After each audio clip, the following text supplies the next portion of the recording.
Hello bachchon, let's read this question, and the question says that answer each of the following questions either in one word or one sentence or as per requirement of the questions. The areas of two similar triangles are 169 centimeter square and 121 centimeter square respectively. If the longest side of the larger triangle is 26 centimeter, what is the length of the longest side of the smaller triangle? तो आइए बच्चों इस question को यहाँ पर अब हम solve कर लेते हैं। इस क्वेश्चन में हमसे कहा गया है कि हमारे पास यहाँ पर एक क्वेश्चन है जिसका हमें यहाँ पर आंसर देना है। तो क्वेश्चन है हमारे पास कि जो एरियाज हैं टू सिमिलर ट्रायंगल के हमारे पास वो हैं 169 सेंटीमीटर स्क्वायर और 121 सेंटीमीटर स्क्वायर, और जो लॉन्गेस्ट साइड है लार्जर ट्रायंगल की वो 26 सेंटीमीटर है। तो हमें बताना है कि लेंथ ऑफ लॉन्गेस्ट साइड क्या होगी स्मॉलर ट्रायंगल की। तो यहाँ पर बच्चों हम की कॉन्सेप्ट यूज़ करेंगे।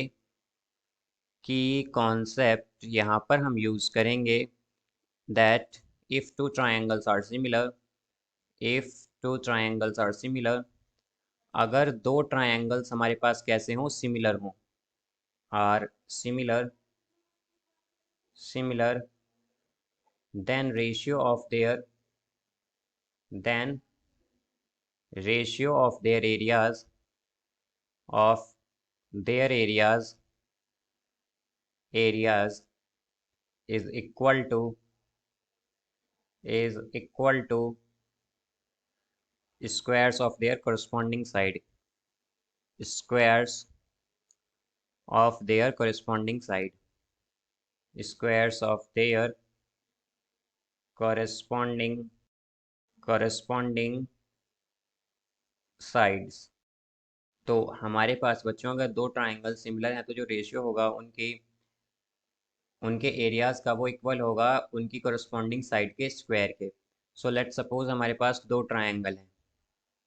एक ट्राइंगल है ABC, इसे हम लार्जर ट्राइंगल मान लेते हैं।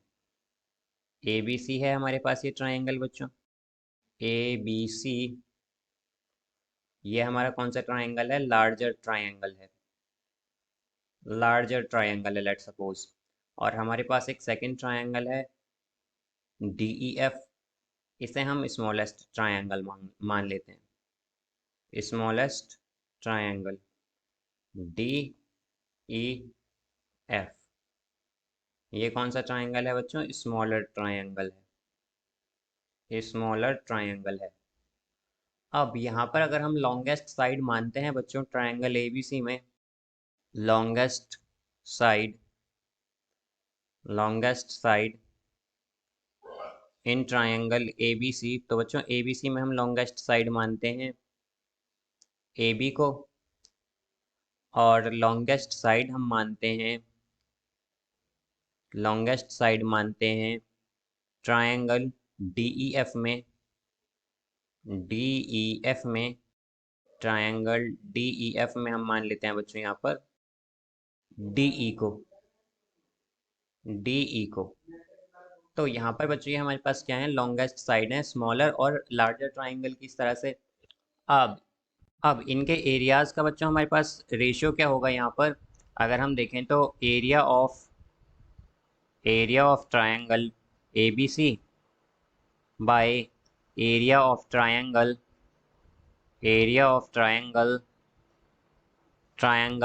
DEF। अब यहाँ पर बच्चों हम जानते हैं कि हमारे पास लार्जेस्ट साइड जो है या लॉन्गेस्ट साइड जो है लार्जर ट्राइंगल की वो क्या है? AB, और स्मॉलर ट्राइंगल की क्या है बच्चों? DE। तो हमारे पास एरिया होगा AB बाई DE स्क्वायर के इक्वल। और ये बच्चों हमने इसलिए यूज़ किया है बिकॉज हमारे पास क्वेश्चन में कहा गया है कि हमारे पास जो ट्रायंगल्स हैं वो सिमिलर हैं। तो अगर हमारे पास ट्रायंगल पहले से ही सिमिलर हैं तो यहाँ पर हम इन्हें प्रूव नहीं करेंगे सिमिलर, बिकॉज ये हमें सिमिलर गिवन है ट्रायंगल्स, हम यहाँ पर डायरेक्ट फॉर्मूला अप्लाई कर सकते हैं। तो यहाँ पर हमें क्या गिवन है कि हमें जो area of triangle ABC by area of triangle DEF है वो क्या गिवन है बच्चों? यहाँ पर 169 बाय 121 गिवन है। अब यहाँ पर बच्चों अगर हम देखें तो AB बाय DE क्या हो जाएगा? ये हो जाएगा हमारे पास, ये हो जाएगा बच्चों हमारे पास स्क्वायर रूट ऑफ 169 बाय 121। अब यहाँ पर हमें AB गिवन है बच्चों, यहाँ पर बेसिकली हमें क्या कहा गया है कि जो लार्जर ट्राइंगल है उसकी लॉन्गेस्ट साइड हमें गिवन है 26, तो हम क्या कह सकते हैं, तो लार्जर ट्राइंगल के बच्चों लॉन्गेस्ट साइड क्या है हमारे पास, लॉन्गेस्ट साइड है ए बी लार्जर ट्राइंगल की। तो हम ए बी की जगह यहाँ पर 26 यूज़ कर लेंगे, 26/DE। DE अब यहाँ पर ये बच्चों इक्वल है स्क्वायर रूट ऑफ 169। तो बच्चों 169 होता है हमारे पास 13 × 13, और 121 होता है 11 × 11। तो हम क्या कह सकते हैं, यहाँ से ये आ जाएगा हमारे पास 26/DE इज इक्वल टू 13/11। तो हम कह सकते हैं कि यहाँ पर ये DE होगा हमारा 26 इंटू 11/13। तो यहाँ पर ये बच्चों 26 13 से टू टाइम्स यहाँ पर कट होगा और हमारे पास आएगा 2 × 11। तो हम कह सकते हैं कि DE होगा हमारे पास 22 सेंटीमीटर। और बच्चों DE क्या है, यहाँ पर ये लॉन्गेस्ट साइड है स्मॉलर ट्रायंगल की। तो हम कह सकते हैं कि हमारे पास जो स्मॉलर ट्रायंगल की लॉन्गेस्ट साइड है वो है 22 centimetre. So I hope you understood it well. Best of luck. Thank you.